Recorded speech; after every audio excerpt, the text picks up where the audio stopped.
तो हेलो दोस्तों, स्वागत है आपका कोहरा टीवी की एक और सच्ची और दिल दहला देने वाली कहानी में। आज की कहानी है सुनील जी की। सुनील जी हमें कहानी भेजते हुए लिखते हैं कि मैं पेशे से एक डॉक्टर हूँ और एक हॉस्पिटल में मेरी ड्यूटी होती है। उन दिनों मेरी नाइट ड्यूटी चल रही थी और मेरी शिफ्ट एक मुर्दाघर में थी। साथ ही वे बताते हैं कि बहुत सी लाशें होने के कारण सभी लाशों को उस मुर्दाघर में एक बैंड पहना दिया जाता था जिस पर उनका नाम या फिर नंबर लिखा होता था।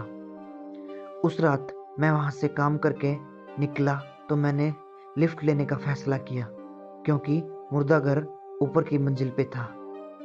मैंने लिफ्ट ली तो देखा एक लड़की उस लिफ्ट में पहले से ही वहां खड़ी थी।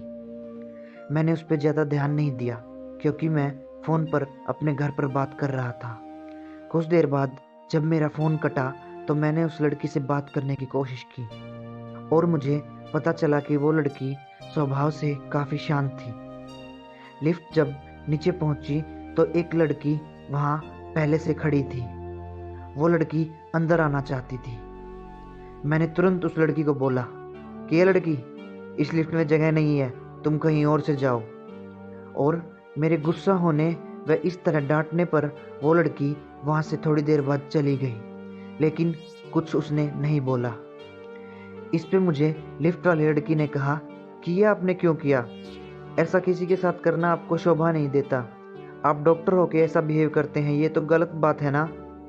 मैंने उस लड़की को बताया कि ये कोई लड़की नहीं थी। इसके हाथ पे जो बैंड था तुमने उसे नहीं देखा। मैं इस लाश पर अभी काम करके आ रहा हूँ। ये उसी लड़की की आत्मा थी।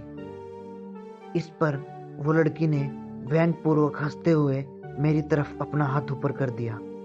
उसका हाथ देखते ही मेरा कलेजा सूख गया क्योंकि उसके हाथ पर भी एक वैसा ही बैंड था जो लाशों को दिया जाता था। मैं वहीं बेहोश हो गया। जब मुझे होश आया तो मैं घर पर था और मैंने ये बात किसी को न बताने का फैसला किया क्योंकि वहाँ मेरे बच्चे भी थे। मैं अब भी उस हॉस्पिटल में काम करता हूँ लेकिन कभी नाइट ड्यूटी नहीं करता। तो दोस्तों, ये थी सुनील जी की कहानी। मिलते हैं अगली कहानी में। तब तक के लिए बाय। अगर आपके पास भी कोई ऐसी कहानी है तो हमें इंस्टा आईडी पर भेज दीजिए। हमारी इंस्टा आईडी आपको वीडियो के डिस्क्रिप्शन में मिलेगी।